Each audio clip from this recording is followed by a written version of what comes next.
You're listening to One Free Family, a new take on peaceful parenting, where you can hear ideas for helping to raise free, independent, and peaceful children. Visit onefreefamily.com to connect and listen. Here are your hosts, James and Taylor Davis. And we're back with another episode of One Free Family. This is James. And Taylor. And we are pumped to return from our Christmas hiatus to talk to you about gift giving. It was a long holiday hiatus. It was a long holiday. I feel like I'm coming back to the real world slowly but surely. Well, complaint of the year was your sickness. Yeah, I was sick like 3 times in December. So. And you coughed so hard that you hurt yourself. Yeah, my ribs still hurt. And I ruptured my eardrum, I think. Old ear infection. Can you hear again? Yeah, there's a little fluid in there, but it's mostly good. Okay, everyone is caught up. TMI. So do you want to talk about your big housekeeping thing that you wanted to mention? It's not that big, but we are glad to be back. If you haven't listened to last week's episode, give it a listen. I talked with my dearest friend, Sabrina Nori, all about crafting the family life of your dreams, and we had a really fun conversation. So it has been a while since James and I were behind the mic together, so he might be a little feistier than usual. Just get ready. It's been a while. I'm making my offended face. It's just been a while. See, I can already tell. Anyway, we've also had some more people join our Facebook group, our One Free Family Facebook group, and been having our audience grow a little bit. And it's really been exciting to just have new people find us and join our group and join the conversation there. And one way that we can all help more people find us would be to have some more reviews on iTunes. So if you listen to our show a lot and you're enjoying it, we would really, really appreciate it if you could just take a few minutes to give us a quick review in iTunes, because those really help people find the show. And we would love to just reach as many people as we can. We're grateful for all of you. Absolutely. Yeah, it's been really cool to see that group growing and continuing to interact, even as we were relatively off the grid, both with you being sick and then, which had me managing a lot of the kid and still keeping up with my work responsibilities and then traveling. Yeah. So we've really been slacking on our for fun things like the podcast. So we're pumped to be back. And yeah, so today's episode is going to be mostly focused on gift giving, both the culture of gift giving in the US and how we've adapted that to our lifestyle.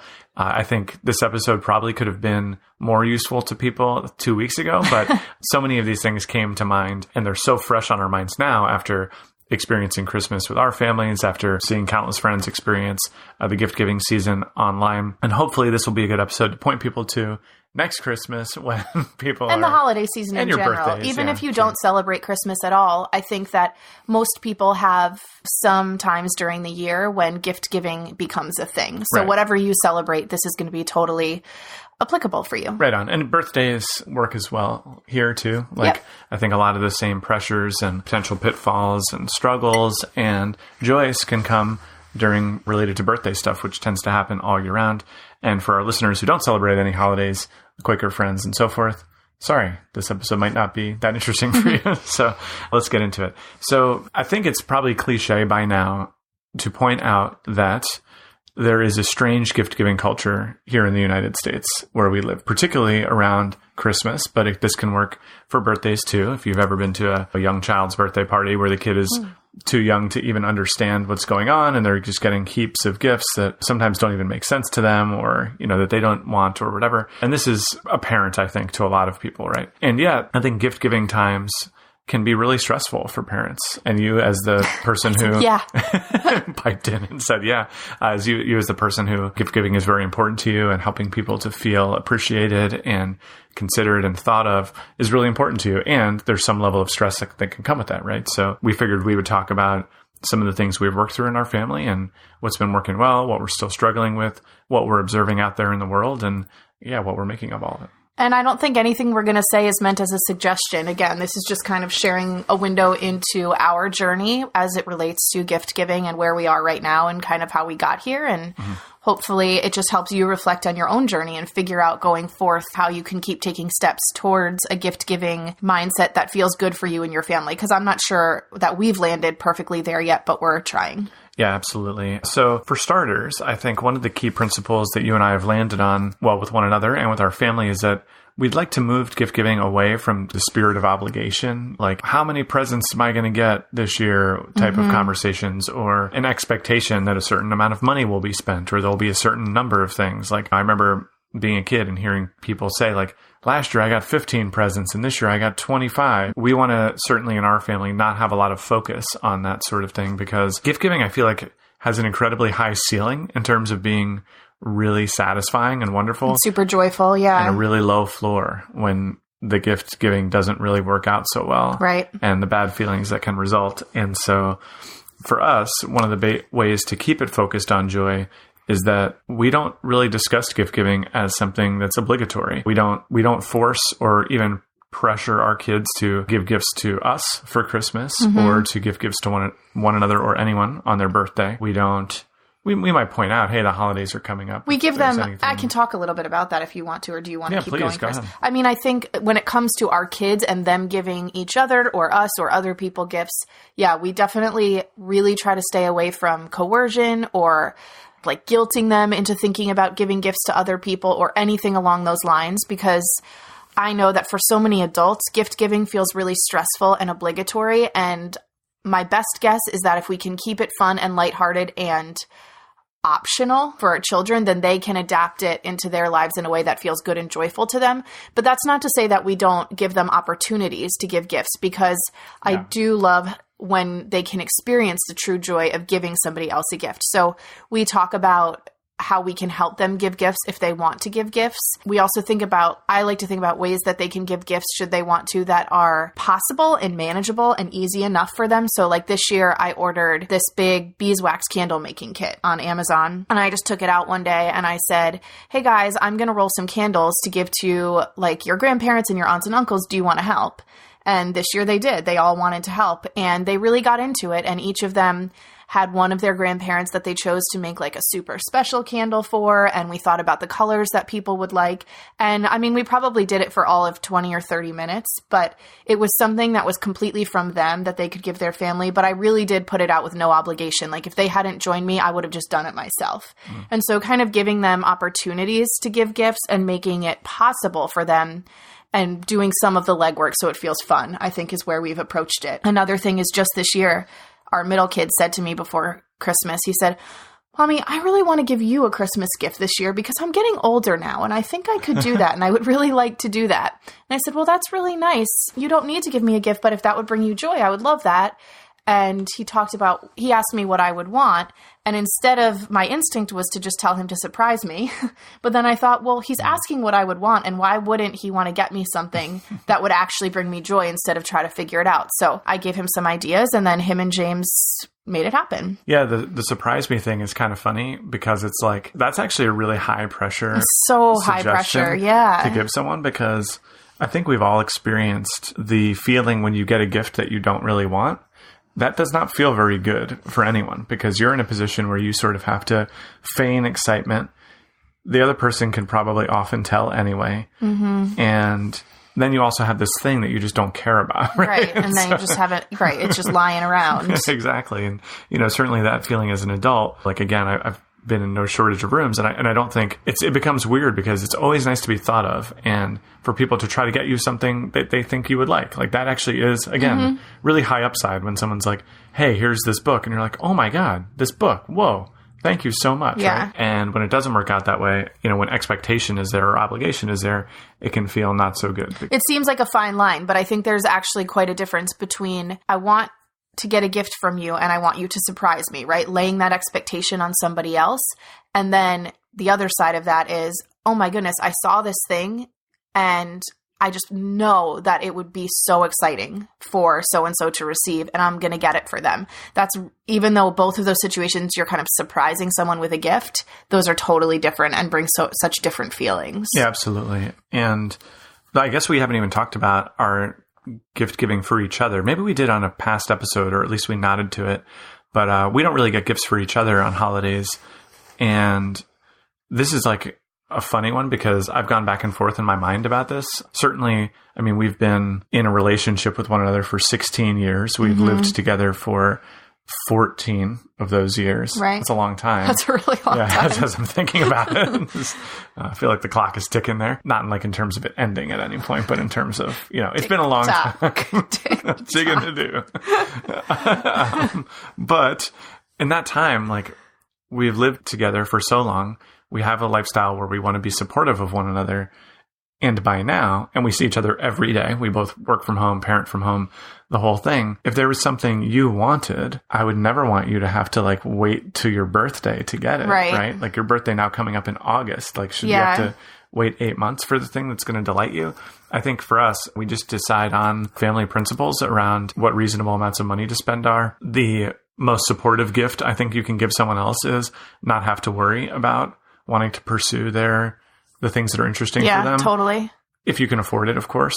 But once those family discussions have been had and, budgets have been made, or you're taking a look at the finances and seeing how everything looks, for me, I would prefer just to have a culture of, get the things that you want and need, rather than you can expect a gift coming up here, because it almost feels like, and I don't want to overstate this, but it almost feels like there can be a power dynamic around gift giving sometimes. It's like I'm thinking about, say, like you talk about wanting to go to Mexico or Texas or something for a conference in the future, right?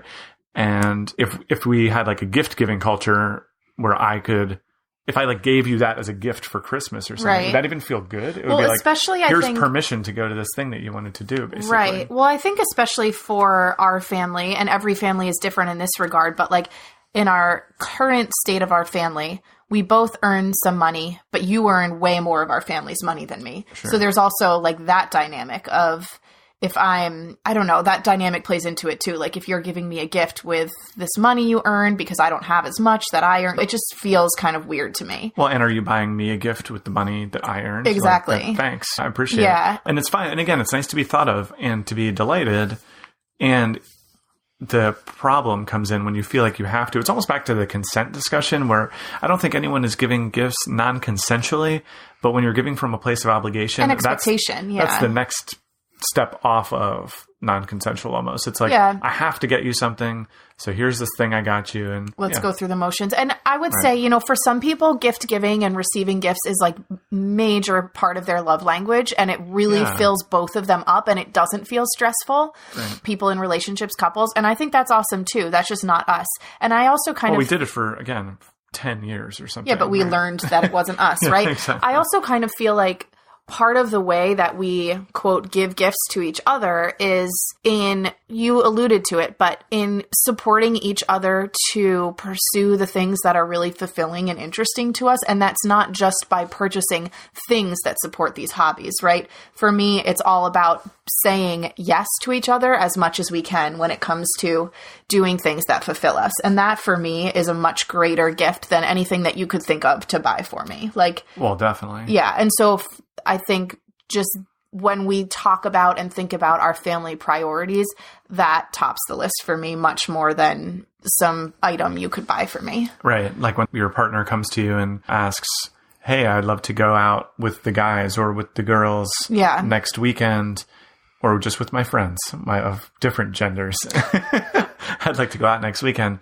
And being able to start from and rather than like, here's all the reasons that's going to inconvenience us, but sure, right? And so that space of like feeling considered, you can ask for that for Christmas. That's what I want for Christmas next year. It's just a year of... You can have it this year. Thank you so much. Merry Christmas to me. A year of being supported in the things I'd like to do, right? And I think those are the types of things that we can give our partners and our kids too, where it's a giving opportunity that exists all the time. Where you are giving something to someone and they don't feel indebted to you. And I have to say, I have to say the times, when we think of generosity, it just doesn't have to apply only to material things. Like, of course. I notice our kids, especially at this phase, one of them being so generous with himself, and he doesn't have anything to give, right? He doesn't really have any notable amount of money, but generosity comes in the things he does for other people in the family and the ways he chooses to stop what he's doing to help other people out, and the questions he asks when he can tell somebody isn't quite right. Like, that to me is when that kind of generosity is shown to me, it feels far and away better than anything anybody could hand me. So I've seen a couple times too. Actually, the most momentous gift-giving moments in our family have all come on the spur of a moment. And I think it was probably Ollie, our oldest son, who came, a guest on the podcast, first ever guest on the podcast, Ollie. It's funny because I don't know if he's ever gotten us a gift that he just like spontaneously thought of and like wanted to come and like bring. a thing. Yeah, nothing occurs to me off the top of my mind. Maybe he did at some point. But the two coolest gift giving moments I've seen in our family were 2 times where one of his friends and then one of his brothers wanted to buy something in a video game, but didn't have enough money to do it. And then he literally just went up to his little money jar, which had like $30 in it, and took out $10 and said, here you go. Like one time was when Ezra, his brother, was saving up for an iPad. He's been saving for like a year, right? Or like 6 months or whatever. And do we tell the story on the podcast? Maybe. I don't know. Either way, he was saving up for about 6 months, and then he like miscalculated how much money he had saved basically and wound up spending $5 and didn't have enough money to get the new Fortnite Battle Pass, which is like the thing they look forward to buying, every 6 months that allows them to do progression in the game and get these new costumes and so forth. And when he realized he didn't have enough money, he was like, Ollie could see him doing this mental math of like, oh, but I've saved up for the iPad. I finally have enough. But if I spend this $10, like, will I have enough? And he was like really in that space. And Ollie just went upstairs and showed up with a $10 bill and was like, here you go. You know? And likewise with his friend, like his friend's parents actually were not wanting to spend the money on an in-game purchase for something. And Ollie just did it for him. And it was an older kid too, and literally just brought him to his knees with joy and gratitude. And I think they've had that experience of like when you get someone that perfect gift, feels it's just so that good. Oftentimes that opportunity isn't either on December 25th or the one the birthday in July sometime. Yeah. When everyone knows it's coming and everyone else in their life is thinking about buying them gifts as well, right? Yeah. So I think something that this is along the same lines, but maybe moving in a little bit of a different direction. When we think about kind of supporting our kids to give gifts from a place of joy, that's something that I consciously worked on this year around the holiday season. Because I know for me, and if you are listening and you're a parent, and I don't want to generalize, but most likely a mom, because I would say, how dare you? Probably the large majority of moms are handling all of the Christmas details. Not all. Majority. Unscientific, Davis. We'll take a poll in the group. Oh, no, we won't. How dare you? Not all for sure. But I do think that I hear from a lot of friends who are also moms that they feel like they're really in their heads holding all of the like, okay, so we're getting this person this and this person this and all of that. But for me this year, I really tried to even just shift my mindset, right? So we've made some changes with family over the years to make it feel a little better, but we've also had to kind of meet relatives in the middle because our other relatives maybe have a little bit of a different philosophy around gift giving. But this year I told myself that I was going to try really hard to follow the joy and check in with myself about how it was feeling. So like if I was trying to figure out gifts for people and it was just feeling bad, I would stop and reevaluate and try to go back to like, how could this be more joyful? And how can I find the joy in this? And what way can I do it in a way that it does feel joyful? And that really, it might not seem like a big shift, but for me, it really was.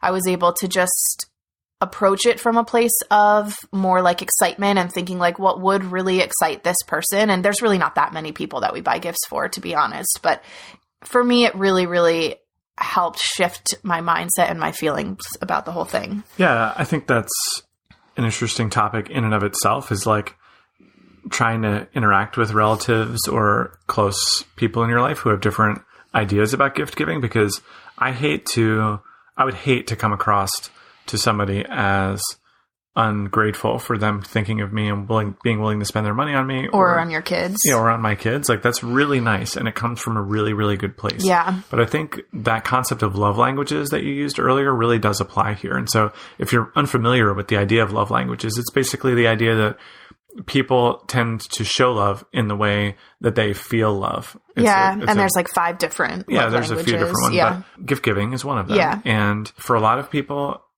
giving gifts is so joyful and so exciting. And if you see those people in your life, they probably really want gifts too, is my guess, because they just really love the whole process, right? They like to sit there and think, ooh, what would delight my grandson? What would delight my wife or whatever? And for those people, this is the most wonderful time of the year. But if gift giving isn't one of your natural love languages, it can be difficult, I think, to interact with those people in a really positive way. Like, I know I've heard a very common discussion, I guess, in intentional parenting circles is like, hey, my parents, aka the kids' grandparents, have a really different idea about what Christmas is to me. Mm-hmm. They want to show up with 10 toys or something for my kids when I'm getting my kids 3 total things for their birthday or for Christmas or whatever. Yeah. And so how does one navigate that without hurting people's feelings? Yeah. Or... And I feel like I think we've made a lot of, we've followed a path of making a lot of change in how we navigate that from the time our first was born to now. I think that you said, you're hearing a lot of people who are really intentionally parenting express frustration with that, especially people who are trying to keep things a little more minimal around things. And my first thought on that is like, and I wasn't able to do this 8 years ago, but my first thought on that is first empathy, right? Empathize with that parent of yours who wants to give your kid all the gifts and have compassion for them, because again, it's coming from a really, really good place, a really generous place and a really loving place.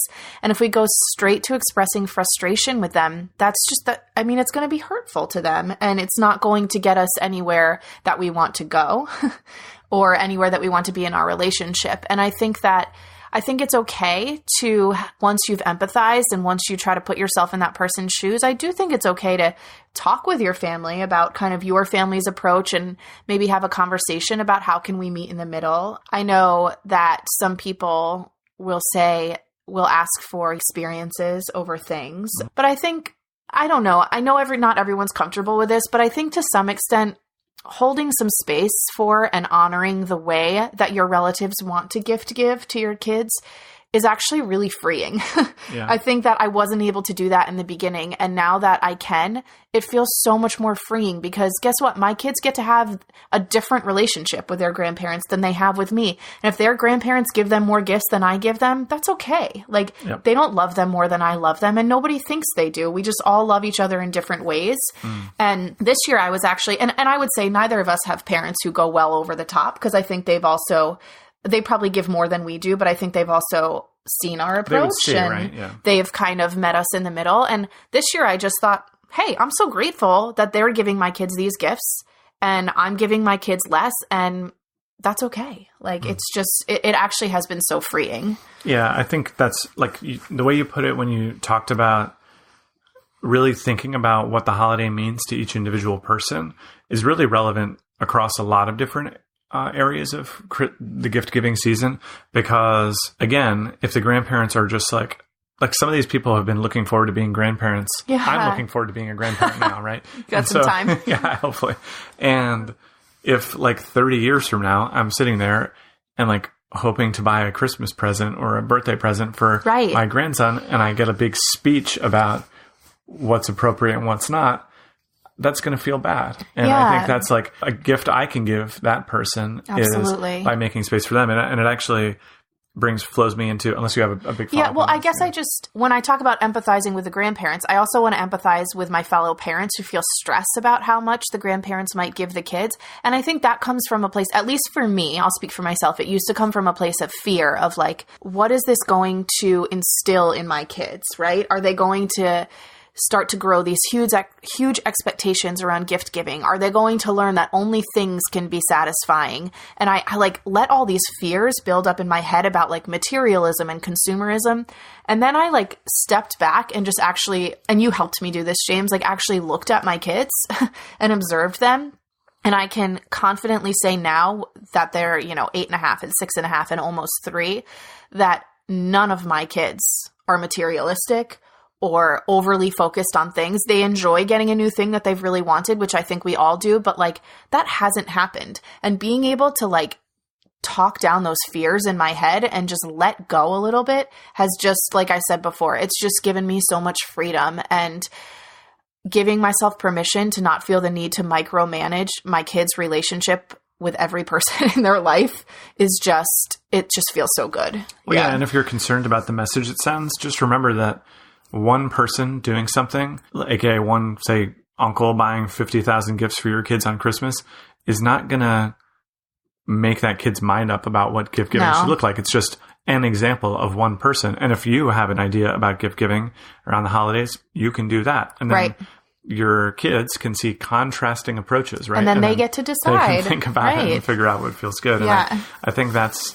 totally okay. And this is an area where, again, we probably just don't need to stress very much. I think it's pretty hard to break your kids by whatever your gift-giving approach is around the holidays. So reducing your own stress and making it enjoyable for yourself will also be a gift you can give everyone. Definitely. Because the brooding parent who's so concerned or, again, feigning enthusiasm or trying not to roll their eyes at the new plastic noisy toy that the kid gets when you already have 5 of them, it doesn't actually do anything for anyone. No one is benefiting there. And don't worry about what the other people in your local outdoor Facebook homeschooling group are going to think when they see the plastic toys in your house. Just like move on. And you also still have the ability to make decisions about the things in your home, right? If your kids get a bunch of gifts and then it's February and half of the gifts have been discarded and nobody cares about them, then you get to have a conversation with your kids and talk about, are there people who could appreciate these more? How could we move on so that we have a little more space in our home and not keep things around that we don't use? And that's okay too.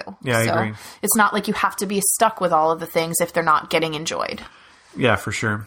So another one, and I think this is a big struggle that I've heard. I know because I've heard it in each of the people I've really talked to about how Christmas went. These are all Christmas celebrators. And that's the feeling one gets when you see kids kind of like mindlessly tearing through all the presents under the tree or on their birthday, like rip open the present, where's the next present sort of feeling. And I've gone back and forth on this because I will say that I feel some amount of discomfort when I see that happening too.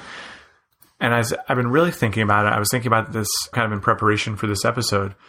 I wasn't sure where I was going to go with it, but then when you talked about meeting the grandparents were there and having empathy for them, I think having empathy for our kids in that moment is really helpful too, because I know at least for our kids, they're not really doing that because they're not grateful that they've been given gifts. It's just that they have the overwhelming feeling they have sitting next to that tree with the wrapped up presents is, what is in those presents? What's in that paper? Yeah, that's a good point, because this one is a hard one for me. I know it is, yeah, but that joy... You saw that this year. You mentioned it explicitly. I wasn't going to say it. Yeah, well, I tried to slow one of our kids down, and I probably shouldn't have, but... And I think it's... I don't know whether you should have or not, but I guess like the thing that occurs to me is like, yeah, they're there, whether it's joy or maybe they're feeling anxiety. Am I going to get that thing that I really wanted? Whatever the feeling is, it's such a common way for kids of all approaches to life to interact with presents that I think there must just be like that thing of like, this is the big moment. Again, most people really hype up a gift giving day or a gift receiving day. And so of course they're like hot with anticipation for whatever the things are. And I can remember receiving gifts as a kid, receiving tons of gifts, and one of them standing out, jumping onto that thing, the new Nintendo or whatever, doing that for like 5 days in a row, ignoring the other gifts. But then like making my way to them and then going back to them, and still feeling gratitude, like, oh, this is a really cool new little book about science or whatever. Yeah. Like, I didn't notice that first time. This wasn't the thing that made me lose my mind and scream with glee or anything like that. But I do appreciate this. I think that opening the gifts quickly or ripping through them, it's not necessarily indicative of a lack of gratitude. It's just more an indication of the excitement around the whole process, you know? Yeah. Should we talk a little bit about gratitude and our kids showing gratitude and how we handle that? Because I mean, that applies to things other than just holiday gift giving, but that's a big one. Yeah, please. So I think a lot of people have conversations about how do we kind of teach our kids social norms and to show gratitude and all of that. And it can be really tempting to tell our kids that they need to say thank you, to even kind of require them to say thank you. And that's something that we haven't done. But what we have done is we've talked a lot with our kids about gratitude. And I would say even and you mostly drive this with the older kids, we kind of have a daily gratitude practice that's pretty informal with them. And so we're thinking and talking all the time about just things that we're grateful for. So I think the way that we handle it now with our family is when our kids receive gifts from people, when the time is appropriate and not big and loud in front of everybody as a way to embarrass them or make them feel uncomfortable, but it's just like it seems like you're really enjoying that. If you're feeling grateful for it, you might want to let so-and-so, the person who gave you the gift, know. And I think that we've consistently done that over the years. And sometimes they do, and sometimes they don't. And if they don't, I'll often thank the people on their behalf. Or mention like, oh, hey, the kids have been using the foosball table. Show gratitude, right? And let them know how much it's been enjoyed.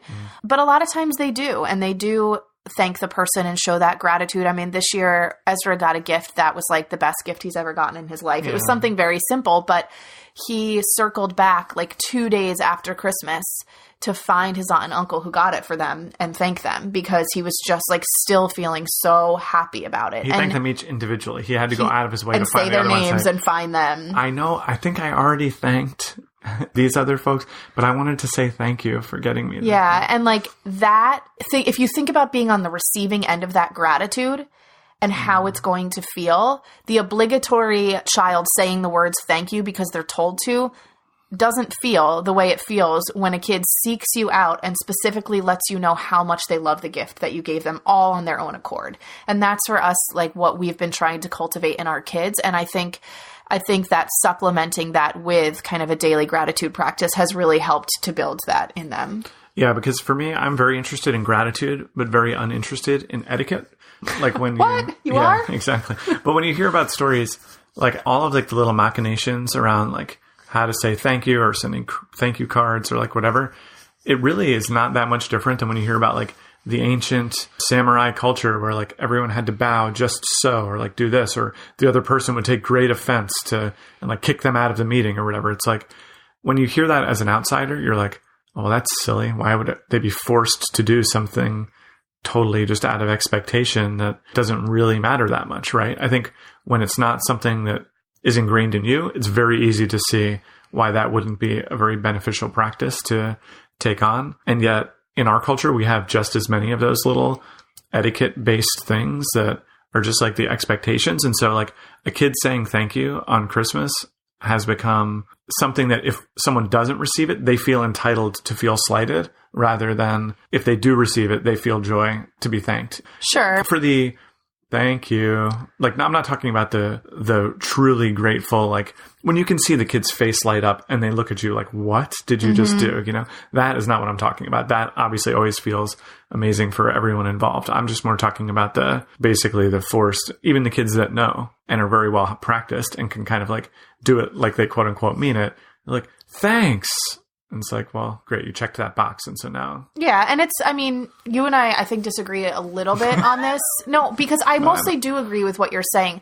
And I also do like to, it's a tricky one for me because I don't want my kids to feel guilted into like the obligatory thank yous. Sure. At the same time, I do want my kids to understand like whether they choose to follow them or not. I want them to understand what the societal norms are, just so that they can make a decision about if they want to participate in those or not. And as they grow older, like I do want them to understand how their behavior might affect them and affect those around them. It doesn't mean that they need to always participate in all the norms, but I at least want them to have the information to make the decision themselves. And I would say too, part of that is like with a little bit of support, they will learn that as they grow older and observe just the world and the culture around them. And I know that can be tricky because I don't want to say that they just have to buy into the culture, hook, line, and sinker, and just do everything that everybody else does, because that's not a kid I'm trying to raise.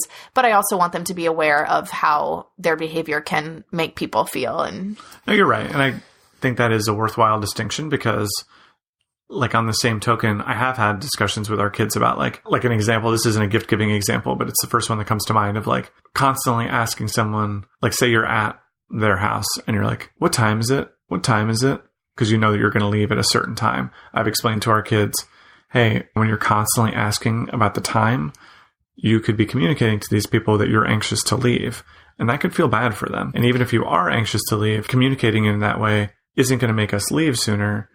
And if you want to talk to me about it, come talk to me about it. Right. But when you're doing it in that way, you could cause bad feelings in those other people. And it's a different discussion whether they actually should feel bad or not. And I've seen, especially for Ali, our oldest, he seems to feel grateful. He's like, oh, I just didn't know that asking that way exactly could cause them to feel that way. So right? sharing information can be helpful. No, you're absolutely right. And I think that will be helpful as well. Our kids are forming their other relationships in life, or they're at the their partner's house in the future and someone gives them a gift and they're like, oh, I'm not that grateful for this gift. Didn't really want this. Right. Right. They just hopefully by then won't do that. And they'll just say thanks and understand that. That actually brings up something else we wanted to mention. Do we have time? We certainly have time. I have other things I want to talk about too. So, well, what you just said leads perfectly into the idea of how we decide what gifts to buy for our kids. Yeah, well, that's what I wanted to talk about too. Gosh. Same page. Creepy. So, when we think about also what gifts, when we do get gifts for our kids and what we want to buy them, we have kind of landed in a place right now where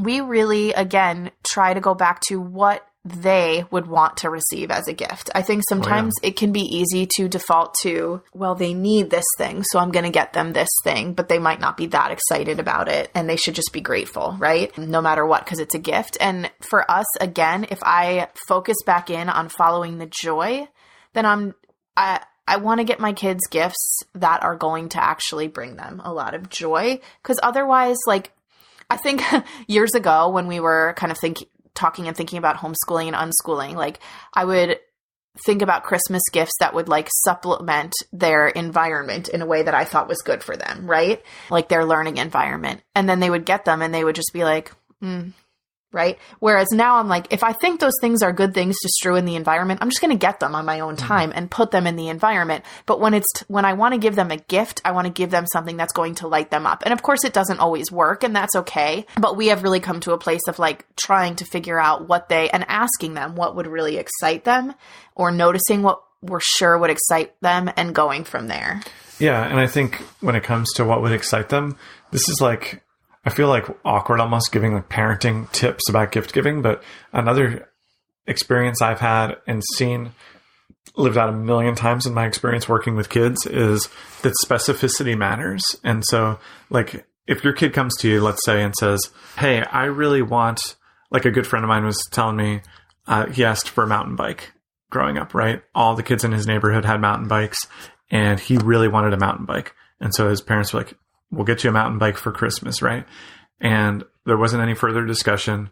They went out and basically got a used bike and put some mountain bike handles on the top. And it was just like a road bike. And all of a sudden, something that could have been extremely joyful wound up being a very painful experience for everyone involved. The kid was very disappointed.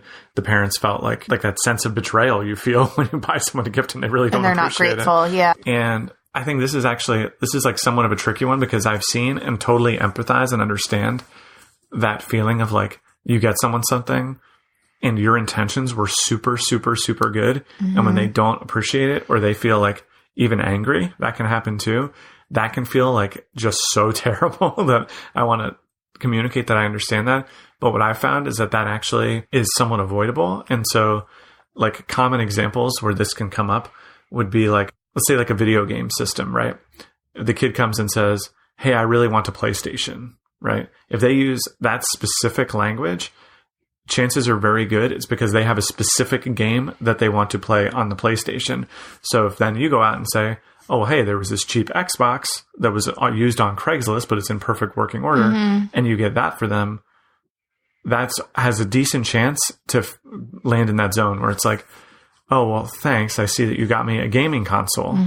But what I really wanted was a PlayStation. And I think really listening and honing in, like when your kid gives you any insight into the types of things that might light them up, asking follow-up questions even and saying, hey, you mentioned a PlayStation. Why a PlayStation specifically? Right. Oh, well, I just want to be able to play games and do whatever. Because then an Xbox might do if it's $200 cheaper. Really. Yeah. But you got it seems like you want to jump in. I think you're right. And I also want to like put a caveat on this of, I understand that this conversation is for some people and some people's income level and financial situation, you're not always going to be able to get the exact thing your kid wants, right? So, but then you can have a discussion about it. Well, and that's what I was going to say next is like, so let's say your kid does want like a brand new PlayStation, but you just, right, but that's just not in your budget. That's where you just have then you have that conversation of like, listen, it's just not something that we can afford right now. Here are some other options. Do any of those sound good to you? If those don't sound good to you, would you rather we just kind of wait and keep saving together for this thing that you really want? Like, I think there's a lot of ways to work around it, but I guess that just makes me want to mention this whole episode. I recognize that we are super privileged to be able to even be having a conversation about gift giving, and that for some people, people, gift giving really does need to mean like, we got you this new coat because we really need a winter coat and that's what we can afford right now. And so that's why I just want to kind of say that and recognize that this is coming from a place that's kind of focused around where we are in our lives financially. And I think another way, so I guess I just think that's important to say. I mean, I think it is important to say. I think that when it comes to buying someone a coat for a holiday or whatever, like I'm back to probably you should just get them the coat when you can afford to buy the coat, whenever that is, whether it's on December 25th or But I think some people who November are in 31st situations where their income is a lot lower end up getting a lot of help around the holidays to get gifts. And that might be the time that they can afford it. And they might need to use that for the coat and not for the toys. It could be. I guess like, I feel like if we're back to the gift giving, like our gift giving philosophy, I think if I personally were in a situation where it was an extreme financial burden to buy gifts, I would not buy gifts. I would discuss that with my family and try to be honest with people about it. And it would probably be pretty painful. And it would also just reflect the reality of our life. And there have been times where I have many times where I've turned my kids down on buying something on a cost basis. And as a parent, like that, our instincts can be that feels like losing, but it's not. It's totally okay. And I think this is another argument, and I don't want to make an argument for this, but like it's another piece of support for me away from doing Santa versus parents buy the gifts. And again, this is going to be a conversation that if you're listening with people who might not want to hear a lot of Santa-based discussions, this could be a time where you can tune out or track forward a little while. But I can imagine that it must be much, much, much more painful if your kids believe that Santa will be showing up with all these gifts and trying to explain to them why Santa might not want to buy you the Xbox, but they did buy your neighbors the Xbox.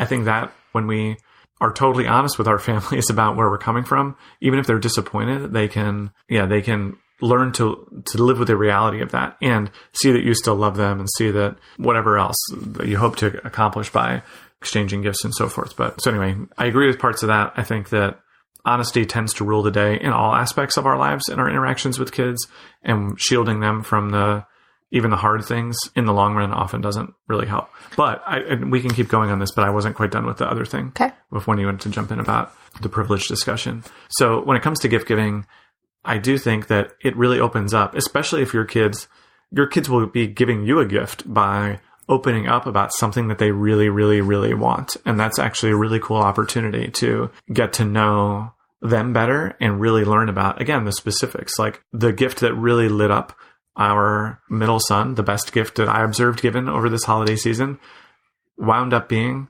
literally like this thing that his favorite YouTuber sells, like this little thing that makes you one of the Coyote Pack for Coyote Peterson's YouTube channel. And there's like cool little things that help you be a field adventurer and whatever else. But like the specifics there really, really mattered. Right? And it cost $15. Right. And so that was literally an infinitely better gift than if you would have just gone out and like bought him a magnifying glass and a little notepad and said, hey, you can come out and be like Coyote Peterson now because you have he would have liked that probably and it would have been fun. But this specific thing with that specific branding, even if other people might find it silly, was the whole reason the gift was so exciting, right? And I think that, it's like when your kid asks for something, it's a great opportunity for a discussion and they're giving you a window into what might delight them. So just pay attention and ask questions, And I think you're nodding knowingly. It sounds like you're getting towards the end of your rope on the gift giving discussion. I do have one more thing, which is that, why are you shrugging? Okay. When you're thinking about gift giving, I guess like the major thing I want to get across is, and I think this ties into the common theme through all of this, is that gift giving doesn't necessarily have to be a painful or as stressful, or it's a big missed opportunity to have gift giving feel like a huge point of stress in your life. And I think it can feel that way for a number of very justifiable reasons, whether it's stressors from society making us feel like we're not good enough if we don't get our kids tons of presents, whether it's because we feel like we would love to give our kids more and we just can't. And I think that can be really painful and really understandably so. Or whether it's because we think we're going to be like our kids are going to be disappointed or whatever the reasons are, right? I think rethinking how gift giving goes in our lives and really approaching it intentionally. Yeah. And from a place of earnest discussion with one another about both the realities of like what we can afford, what we're interested in buying, what lines up with our values. It's just another moment in our lives that we can approach in a consistent way with the rest of our lives, right? And I think if we look at it that way, it's just an extension of the rest of our lives, not like these standalone, oh, here comes Christmas. It's this big monolithic thing that we need to, it's like looming in the distance starting in October. And when we're finally out from under it in January, we can move on with our lives. Like, I don't know. I think it's just worth examining.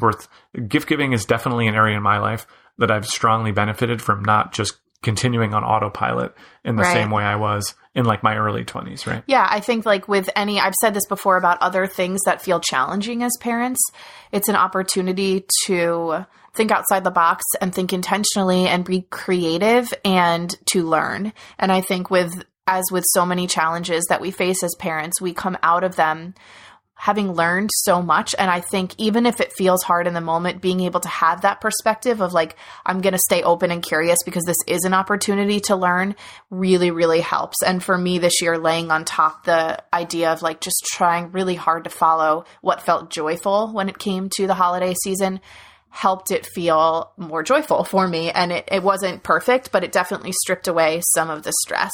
And I know we mentioned it earlier in the episode, but I wasn't even planning on talking about it when we started. I want to reiterate that, and maybe we can talk more about this in another episode, the idea of kind of daily gratitude practice, because I think that practice has been really kind of happened organically in our family, but it's been so meaningful for us. And I think it's been really meaningful, especially in helping to allay fears about raising kind of ungrateful, materialistic kids. Like it's just done so much for us. So I really want to add that in again and talk about how intentionality around gift giving and items and materialism can be an all year long practice.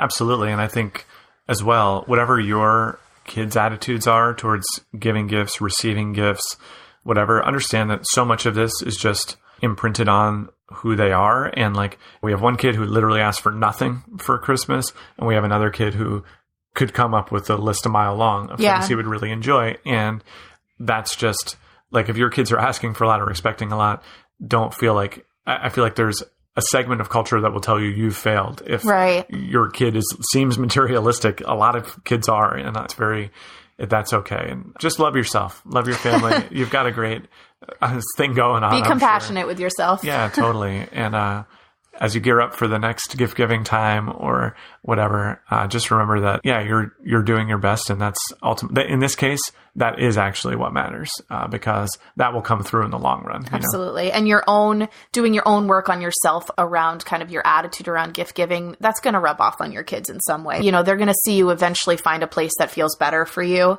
and they're going to see and feel your joy around it instead of your stress when you can get there. And that's going to matter. Right on. So thanks so much for being on this journey with us. Remember that every moment is a new opportunity to be the parent you want to be. That's true. I love you guys. See you next time.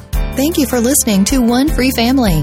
If you enjoy the podcast, please show your support by becoming a patron at onefreefamily.com/support. Your support will help make this show better. Plus, you can get access to rewards and additional episodes by joining. Again, that's onefreefamily.com/support.